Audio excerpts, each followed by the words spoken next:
চাঁদাবাজ সন্ত্রাসীদের অতি শীঘ্রই আইনের আওতায় না আনতে পারলে সংশ্লিষ্ট আইন শৃঙ্খলা বাহিনীর বিরুদ্ধে ব্যবস্থা নেওয়া হবে বলে হুঁশিয়ারি দিয়েছেন স্বরাষ্ট্রমন্ত্রী সালাউদ্দিন আহমদ।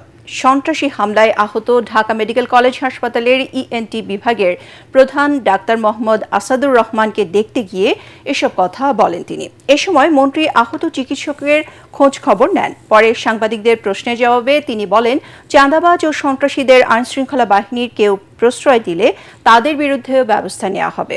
গত 17 আগস্ট রাতে রোগী দেখে বাসায় ফেরার পথে চিকিৎসক আসাদুরের ওপর চাঁদার দাবিতে হামলা চালায় দুর্বৃত্তরা। এ ঘটনায় এখন পর্যন্ত 4 জনকে গ্রেপ্তার করেছে পুলিশ।